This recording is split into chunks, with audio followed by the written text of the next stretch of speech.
Before we dive in, here's another show you can enjoy in the True Story FM family of entertainment podcasts. Well, howdy folks, my name is Lester Ryan Clark. And I'm Keenan Diaz. And we're the hosts of The Exorcist Minute, a show where we examine, extrapolate, and excavate the scariest movie of all time. Each episode covers a single minute of William Friedkin's 1973 horror masterpiece, The Exorcist. If you like deep dives, this show is the deepest. Did you know the film's iconic theme song, Tubular Bells, wasn't written specifically for the movie? Or that the 1973 audience members were throwing up and fainting in the theater before they ever got a glimpse of the demon? Or what about all the crazy on-set mishaps, cast injuries, the director firing real guns? Ooh. Ever wonder where Ouija boards came from or how they got their name? How about some history on the Catholic Church or the Roman rite of exorcism? Or maybe we can tempt you with some juicy demonology lore. Did you know that Pazuzu had an ex-wife? Find The Exorcist Minute on iTunes or Spotify or wherever you listen to your shows or at theexorcistminute.com. Until next time, folks, the power of The Exorcist compels you.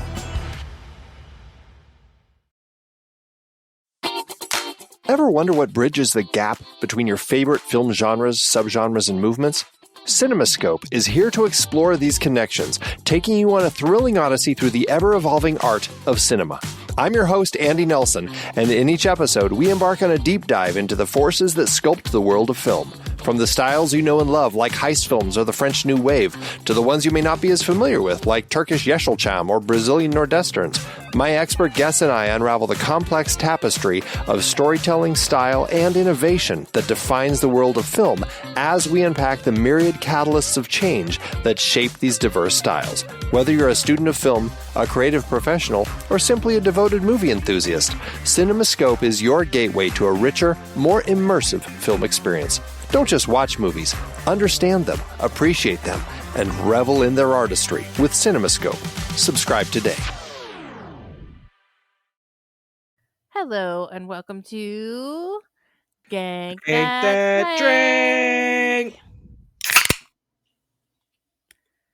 a supernatural drinking game podcast. It's the podcast where we review and recap one of our favorite episodes of our favorite show, Supernatural. We tell you the drinking game rules we're playing along to, and we recap how the drinking game rules play out. Then we tell you what's next on the agenda and what the drinking game rules are for that, so you can play around, you can play along ahead of time and be ahead of the game. So that's what we're up to. I don't know if that caught my speaker or not. Did you hear that? I heard that, yes. Okay. Sorry. I didn't. It just did it automatically. That was the worst timing. That's okay. That's what we're up to. That's what we're up to. Hey, who's that over there? Oh, this it's not. I'm not some robot speaker powering off. No, this is Nate McWhortor, a performer and teacher at the Neighborhood Comedy Theater in downtown Mesa, Arizona. And who is that so wonderfully introducing us to this? Well, that's Krissy Lenz, one of the directors and also a performer at the Neighborhood Comedy Theater in downtown Mesa, Arizona.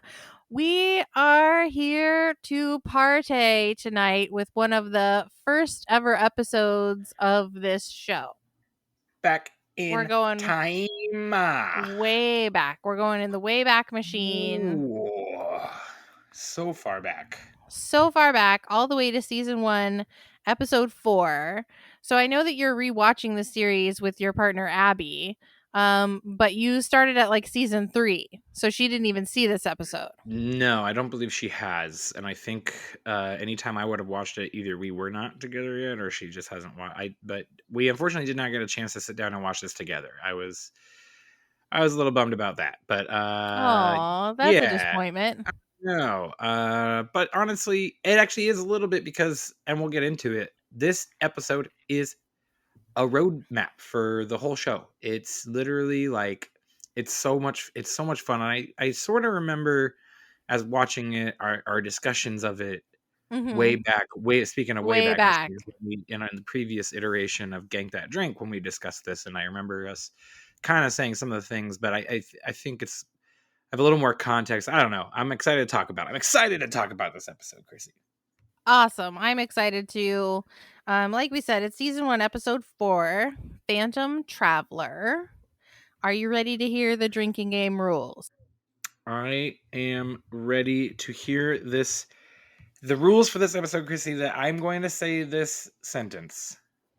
Okay. This episode is nearly 19 years old. Oh my God, it's old enough to vote. Yeah. It's old enough to serve alcohol behind a bar. Oh in my Arizona. goodness. That is Oh my crazy. goodness October gracious. 4th, 2005 is when this episode first aired. And who does it feel like it? Oh, yes, it does. All right. Take a What drink are the rules, anytime Krissy? there's okay. These are the rules. Take a drink anytime there's demon smoke. Take a drink anytime there's black demon eyes. Take a drink anytime someone mentions dad. Take a drink anytime we mention or use EVP. Take a drink when the boys get new badges and show them. Take a drink when the boys get suited up. Take a drink for EMF detection, which is different from EVP. EVP is electronic voice phenomenon, and EMF is electromagnetic fluctuations. And take a drink anytime someone says they're a nervous flyer. Sweet. Those are our rules. All They're right, pretty so we awesome. jump right in with a very hefty, since this is only episode 4, we get a very hefty previously on Supernatural. It's not even then yet. No, It's no, not no, even it's- then yeah. and now yet. No, it's like West Wing. Previously on Supernatural, yes. Yeah. Previously on Supernatural, and it's super heavy. It's almost like they're like, oh boy, ratings are not good. We gotta keep people engaged. So if they're still just tuning into this brand new show, we can't like abandon them, even though we've already packed like a lot of story into it. So here is like a 97-second previously on for 3 episodes. Yep. What happened that night is all in quotes, and it's a title card on the screen. Dad, take your brother outside. Dean, run. Cut to 22 years later. Dad's on a hunting trip, and he hasn't been back in a while. Sammy, I swore I was done hunting. Dean, I can't do this alone. The journal. Everything Dad knows is in here. We gotta do what he would want us to do. Save people and hunt things. You know, the family business. No, says Sam. We gotta find Jess's killer. Jess is his girlfriend. No, we gotta find Dad. Then we get the title card. Supernatural. Ba-da-ba-ba-ba-ba-bum. Supernatural. So at the airport, there's a nervous flyer. Take a drink. He goes into the bathroom and splashes his face with water like we all do when we're feeling a little bit nervous. And he gets possessed by black demon smoke. Take a drink. We see his black demon eyes. Take another drink. And he boards the flight. Suddenly calm, cool, and collected. Easy breezy, beautiful cover girl. Take a drink. Taking my drinks. Excuse me, he says to the person next to him. How long have we been up? About 40 minutes, she says. I gotta go stretch my legs, he says. He says, it's funny how time flies.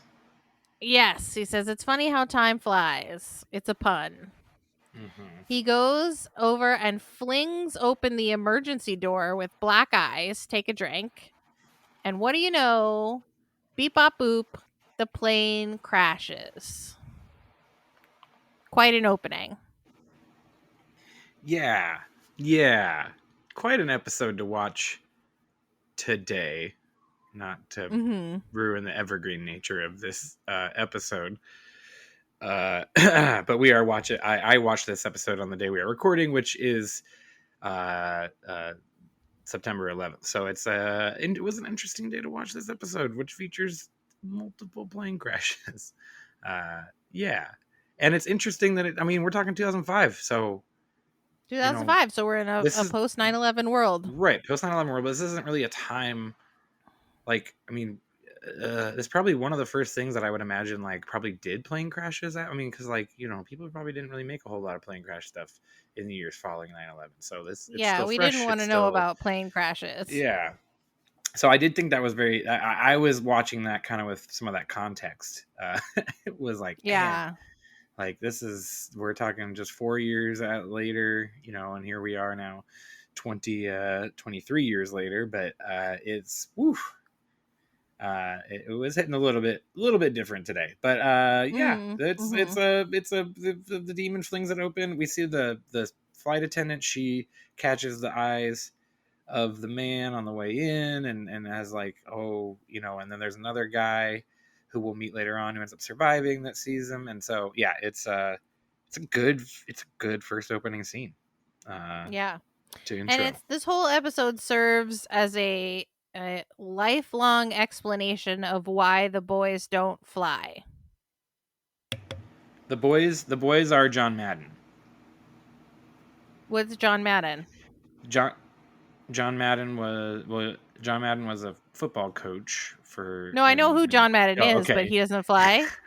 Yeah, he was famous for not flying. He was terrified of flying, and so he was famous for having a big bus because he did Monday Night Football, and so instead of flying with the crew everywhere, he would take this big bus that was called the Madden bus. They eventually would do like a shtick with it where they'd put the player of the game on Monday Night Football would get their picture on the side of the bus and everything. But like, yeah, he was known as someone who did not fly, and so he took this big luxury motor coach everywhere. Yeah, and I think that's a version of this show. You didn't, yeah, it's I mean, I wouldn't expect it's not, but that's why that's what I always think of when I think of people who don't fly. I think of John Madden. But can you imagine a version of Supernatural, Krissy, where instead of baby, the boys are in an RV? Yes, I can. I think they should have had an RV. Wouldn't that make all the more sense in general? Yeah, or at least Bobby should have had an RV. But some of the hunters have RVs. Like the ones that we see going around with Gordon have RVs. Right. And I think if you have an RV and then maybe you tow baby behind it, that way you can park the RV and then you can drive off and baby doing your case, right? Because you can't have the RV. You can't be like putting around in the RV pretending to be FBI agents. No. But then again, I don't think FBI agents also drive Impalas. They don't. That's jokes made many times. Yeah. Throughout the run of the show.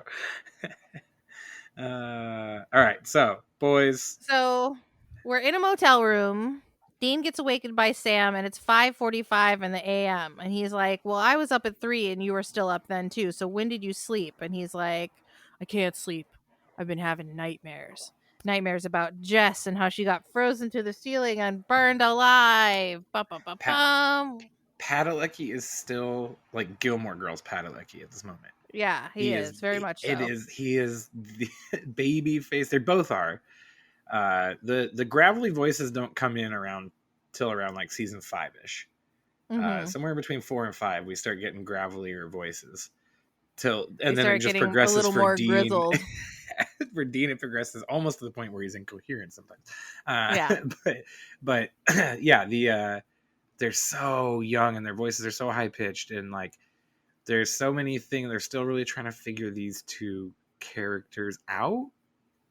The dialogue is so funny. It doesn't sound like Supernatural.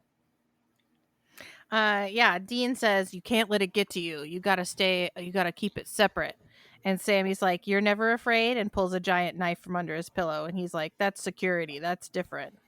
They get a call. It's Jerry. And he's like, "You helped us out with a poltergeist a while back? Well, there's something else now. And it's a lot worse." Dun, dun, dun. Bum, bum, bum. Cut to a walk and talk with Dean and Sam and Jerry. Dean and Dad helped out with a poltergeist that he had. "Oh, hey, I love that movie," someone says. "Keep walking," he's telling him. They're on an airplane hangar. He says, "Dad was really proud of you, Sam." And he's like, "What?" He's like, "Yeah, he talked about you all the time." Sam's like, "What?" And he's like, "Listen, I've got something I want you to hear. It's the black box tape with EVP of a ghost voice saying, 'No survivors.' But there were 7 survivors of this plane crash." Dun, dun, dun. Sam and Dean want to look at the wreckage, but he's like, "Look, I don't have that kind of clearance. I can't get in to see the wreckage." So they go to a copy place And Sammy is just sitting outside leaning on the Impala, and Dean comes skipping out with brand new Homeland Security IDs. They do some research. There's a long history of traveling ghosts, phantom travelers, things like this, so it could be one of those. Once again, the Homeland Security, because he says the reason why they got it is because it's an ID no one's seen him, over and over again. Because Homeland Security is brand new. It's brand new. The Department of Homeland Security is like brand spanking new. Yep. So so many things that are like, yeah, it's 2005, baby. Yep. It's probably written in 2004. So they want to go interview the survivors. So they start with the survivor that's in a psych hospital. And they're like, you must have seen something. And he's like, no, I'm just traumatized. I didn't see anything. I didn't see what I thought I saw. What did you think you saw? Oh, it was nothing. Just tell us what you thought you saw, buddy. And he's like, I thought I saw a guy open the hatch of the plane, and he had these black eyes. And Dean is like, did he appear and disappear? It would almost seem like he was a mirage. And they're like, are you nuts? He was a passenger. He was seated right in front of me. So they find out who he is, and they interview the guy's wife. He was a dentist and a nervous flyer, take a drink, who had acid reflux. The boys go and buy suits to go with their new Homeland Security identity. And I just think it's so cute to see them buying suits. It is a great moment. And Dean is very resistant. He's like, I feel like a cater waiter in here. He says you look like a 7th grade. On Communion Day, 7th grader on Communion Day is what Sam says he looks like. Yeah, that's funny. So they get in to go see the wreckage, and they test for EMF with a Walkman that Dean has made that will check for EMF. They find a weird substance on the emergency door handle, and they almost get busted. This is one of the few times that Dean and Sam almost get busted as they climb over a fence. He throws his jacket over, and he goes, "These monkey suits do come in handy." This episode is like baby's first Supernatural. It is. Like, I love it so much because we're just like, they literally know nothing about demons. They know absolutely nothing. They know they're like, demons, that's big guessing stuff. Right, yeah. And it's just like, it really is like babies versus like we're taking we're learning all the things. And it's funny because then we get the moment later on where they say, we don't have time for the truth is out there talk. And I'm like, we don't have time for the truth is out there talk with you guys. You guys don't know that the truth is out there. You guys don't know. Yeah. You guys. Oh, yeah. So, it's delightful. It's so charming. It's so charming to go back and watch it now because you're like, yeah, there's all these tropes and things and like memes of the show and just like everything that we talk about all the time that are like our own little language in Supernatural. And like, it's like so many of them are born in this episode or born in like they're being invented. This kind of little stretch of episodes here at the beginning of season 1. And yeah, I almost think you could have made this episode 2 instead of Wendigo. right. I feel like, but yeah, because that's the way it felt to me. I felt like if you showed someone the trailer, or not the trailer, the pilot, and then skipped right to this episode, I don't think you'd really, other than missing out on awesome Wendigo. But yeah. So the next thing we see is the pilot of the plane who survived. It's going to fly again on a little plane. But the black smoke, take a drink, comes in through the vent. It's always in the vent. Demons live in vents. This one does. We're always afraid of basements and stuff, but demons live in vents. They live in air ducts. That's how they get around. That's how they get you. Never turn your back on a vent. How did it get from the first plane crash to... Like, how does it smoke out before the bodies die or whatever? Is that what it's doing? It's smoking out, and then because they make the comment of like, over the last 10 years, there's been all these plane crashes 40 minutes in. 40 minutes in, yeah. Which we never find out why. Oh, except they say it's a biblical number. It rained for 40 days and 40 nights. Every time they show a gate, it's gate 13. Like, they're throwing all these like. The 7 survivors, like all the fun number things throughout this episode. Fun numerology. Yeah. So it turns out the stuff on the door handle was sulfur, which leads the boys to conclude it is a demonic possession. Back with the pilot guy, he's suddenly gone, "Oh, how long have we been up in the air?" "About 40 minutes," he says. Black eyes take over his face, take a drink, and he just crashes the plane. He just punches out his friend in the passenger seat and just kablooey crashes his plane. The boys are doing research, and at this point they're taping their research to the walls. They stopped doing that in later episodes, but in the early episodes they're forever like taping things to walls. They just get into a room and like tape up the walls with pictures. Like their thumbtack budget must be through the roof. And they must not get security deposits back for making 1 million holes in the wallpaper. So demons are in charge of disasters, they say. And this demon liked to crash planes. "Demons aren't our normal gig," says Dean. "I wish Dad was here. Take a drink." Jerry calls again and tells him about the pilot's death. Sam and Dean go to investigate and they find more sulfur. And they realize that all the flights go down after 40 minutes. It's going after the survivors, they decide. In Baby, they realize that the flight attendant's going to fly tonight, but it's a 5-hour drive away, even with Dean behind the wheel. How will they make it? Well, they just do. They just make it with time to spare. Yeah. They got 30 minutes to spare. They call her on a courtesy phone and try and trick her, but it backfires. She still goes to get on the plane. Black smoke comes through the vent. Take a drink. The boys want to get on the plane so they can find the demon and exorcise it. Dean is a nervous flyer. Take a drink. Sammy offers to go alone, but of course not. Dean's not going to let that happen. And Sammy's like, "I can think of three ways to do this. Either I go alone or you come with me." Or wait, what was the third way? Maybe he's like, "There's only 2 ways to do this. Either I go alone or you come with me." Any other options. Yeah. As the plane takes off, Dean is carefully reading all the safety info. He's humming Metallica, and he's like, "Get it together. We have 32 minutes to find out who it's possessing and exorcise them." Dean's going to go talk to Amanda, the flight attendant, and he's going to say "Cristo," which will make a demon flinch. Why? And he's so bad at, like, he could have worked it in, been like, man, I'd kill for a Monte Cristo right now. Mm-hmm.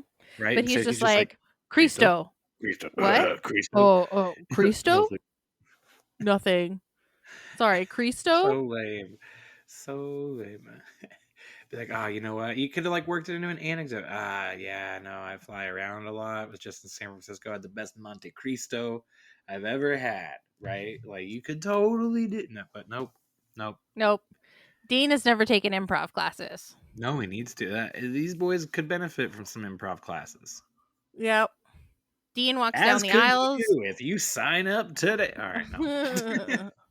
Come to the neighborhood comedy theater in downtown Mesa, Arizona, and we'll teach you how to say Cristo to someone without them noticing. If they're a demon, they'll flinch. Yeah. Dean is walking the aisles with his EMF headphones. They only have 15 minutes left. They spot the co-pilot, and he has black eyes. "Drink." They say Cristo to him. Dean says Cristo. He just yells Cristo. Yep, and his eyes go black. Around. These demons are so bad. Why would the demons give themselves away? That's the one thing. Like, the demons have the ability to make their eyes go black or not. Why ever give it away? By the way, they never use this Cristo ploy again. Ever again. Ever. Because it's so silly and sounds so dumb. So the boys give Amanda the speech. They try and convince her of what's going on. And they do. They just convince her. She's got to go get the co-pilot and bring him back to the back of the plane. But if he's a demon, why isn't he more suspicious? If he knows someone just said Cristo to him. Right. That's what I was thinking. Like, why does he go? Why wouldn't he just be like, "No, I'm good. I got 6 minutes till my demon ass wants to crash this plane. I'm a hunker down in here." Yeah. Like, what? But she agrees to convince him, and she does convince him. They come back. He tackles him. They duct tape his mouth. The holy water burns through his shirt. Sam does the exorcism, but the demon fights back. I Which know all what happened to your girlfriend, he says. And for Sammy all gets distracted. poor Amanda knows, that's not holy water. That's like acid. They're burning the poor co-pilot. They're about to hijack this plane. Like, this is terrifying in every sense. Like, for this poor flight attendant. Also, when Who's Dean is already like, survived one plane crash. she survived a plane crash and survived a fresh-faced, high-pitched voice Jensen Ackles calling her a stewardess 19 times in a row. With like the dripping misogyny in every single time he said it. I was like, 2005, we still were saying stewardess. Well, That he's was not cool. he's a nervous flyer. He doesn't know. He's unfamiliar with plane lingo. True, he is. Yeah, his plane lingo comes from watching 70s TV shows. Yep, exactly. So the demon manages to kick Dad's journal away. The demon smoke comes out of the co-pilot and goes into the plane and just tries to crash it. Panic ensues. Sammy finally lunges around and gets the book, and he does the second half for the exorcism. The plane gets struck by lightning, which I guess is God zapping the demon away, and then it's fine. And then it's all fine. All good. Yep. Everything leveled out. What they never show what happened to the body of the co-pilot. Is that guy who's dead? all burnt? They do show him at the airport. They're questioning people. Oh yeah, and yeah. He's sitting in a wheelchair, and he's like, I don't remember anything. I came to the airport. I turned my back on a vent, and that's all I remember. And Sam and Dean just slink away without managing to be questioned, which is like, I don't know. And Sammy's like, dude, the demon knew about Jessica. And Dean's like, it read your mind, Sammy. It lied. Jerry thanks them. Your dad would be proud.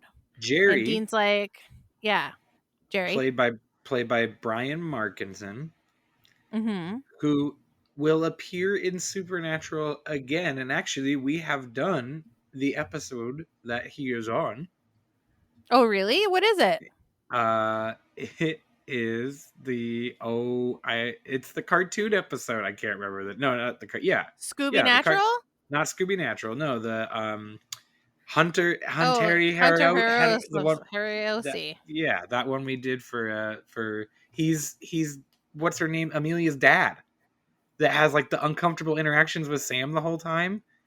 Oh, and is like a jerk to Sam the whole time. They reuse this actor because I'm like watching it. I'm like, why does he look so familiar? And I'm like scrolling through his IMDb, and then it says Supernatural, but he has 2 credits, and I'm like, oh yeah. Oh, that's great. Good tidbit, Nate. So I was like, it was driving me nuts. I was like, why does he look so familiar? What have I watched him in? And none of this stuff on his IMDb looks familiar at all. And then twice in Supernatural. I love it. Reuse those actors SVU style, Supernatural. Heck yeah. Bring him back on a series regulars. Yep. They did with that one DA. Dean is like, how did you get my number anyway? I just got this phone like 6 months ago. And he's like, well, your dad gave it to me after a fashion. They call Dad's outgoing message, and it's like, I'm not available. If you need anything, call my son. He'll help you. And it gives Dean's phone number. And that's the end of the episode. Bum, bum, bum, bum, bum, bum. Yep. But how did the Phantom rules Traveler play out, Krissy? How did they play out? Okay, let's compare notes. Okay. Demon smoke. How many times did you count the demon smoke? I counted it trace times. I got 5. Wow. I must have missed. You weren't watching the vents. You turned your back on the vents. I turned my back on the vents. I think one got in me. Yep, never turn your back on vents. How many times did you count black eyes? I got 5. I got 6. Shoot, one must have been my own.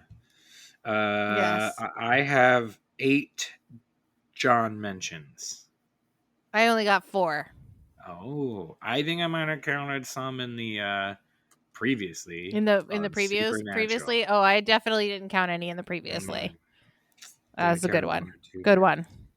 How many EVPs? 3. I got 2, so I must have missed or not counted one time when they mentioned it or something. Yeah, they just mention it one time. They get their badges once and they use them once. Mm-hmm. They get suited up once. Yep. They use EMF detection twice. Yes. And someone says they're a nervous flyer 5 times. Someone says they're a nervous flyer 5 times. Mm-hmm.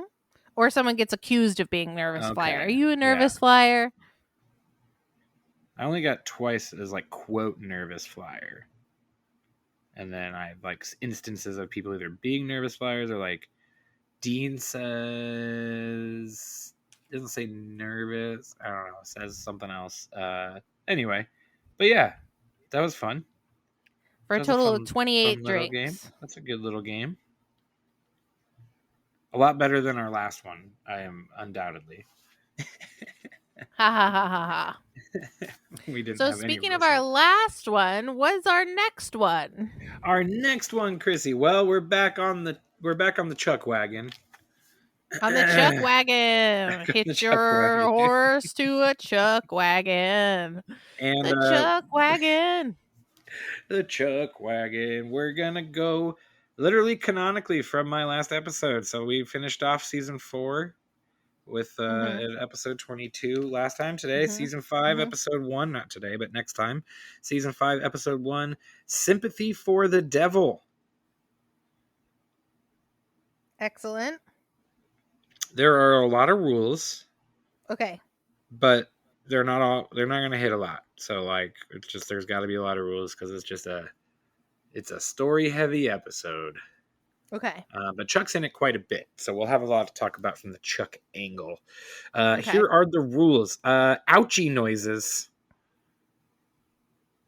Okay. Just take a drink when you hear some ouchie noise, like noises that make your ears hurt, like that you're like, ouch. Like, I don't know. I just wrote it down because I was like, why are there so many sounds that are making my ears hurt? I think I'm just getting old.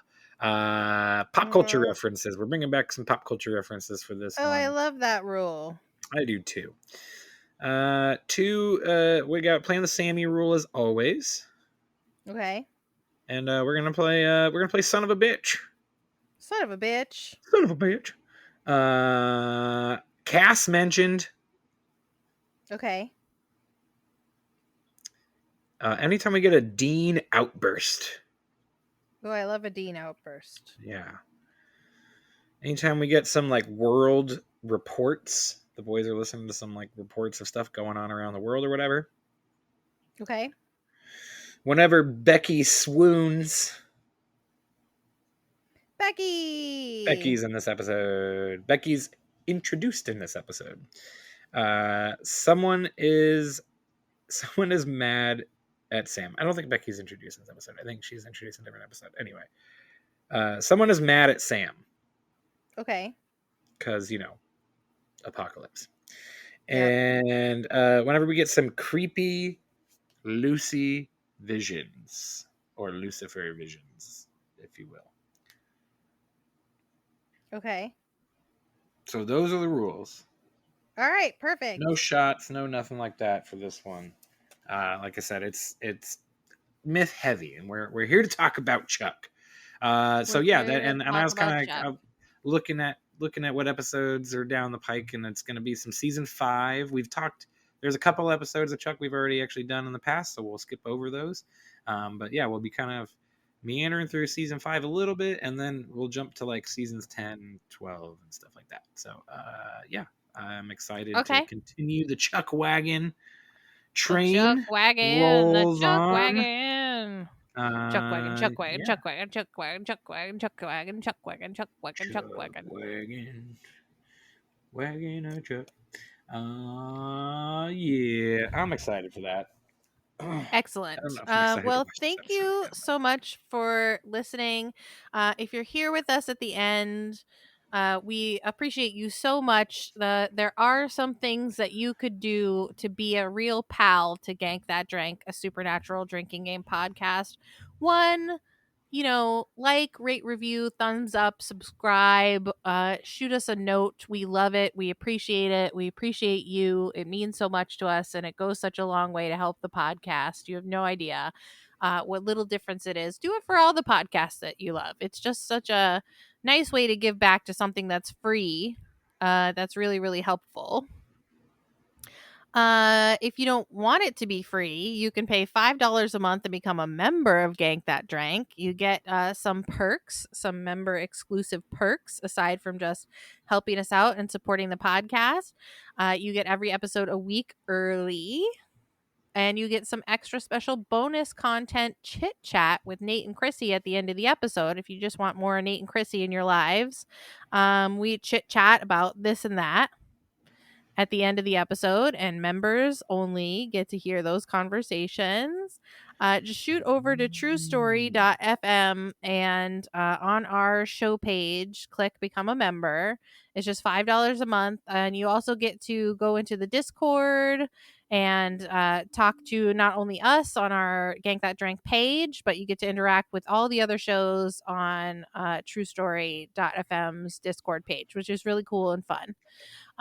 So do consider becoming a member. We appreciate you so much. Nate, where can people find us in the real world?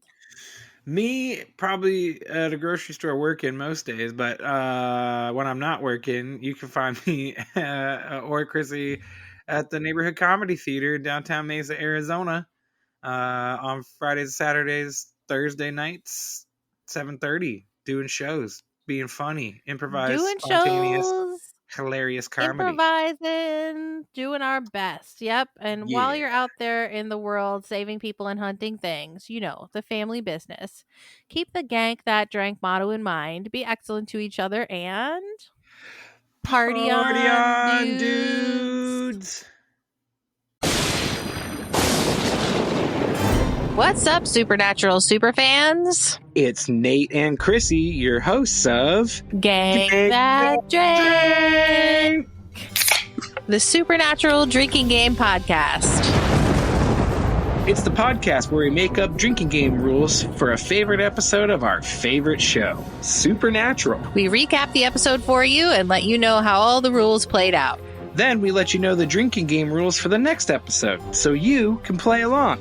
But we want to talk to you today about becoming an exclusive member of Gank That Drank, a Supernatural drinking game podcast. Becoming a member is just $5 a month. It's easy to do, and it helps keep the podcast going, bringing you more fresh drink to gank. Or gank to drink, whatever. One of those two. Plus, members get every episode early and ad-free, with some extra bonus content at the end of each episode as a member exclusive. We play games, we talk trivia, we chat about what we were watching besides Supernatural.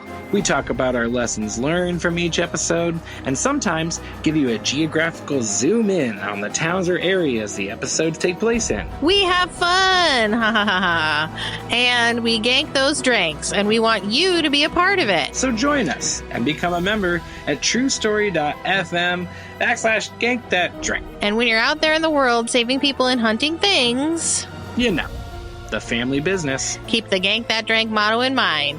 Be excellent to each other and party on, dudes.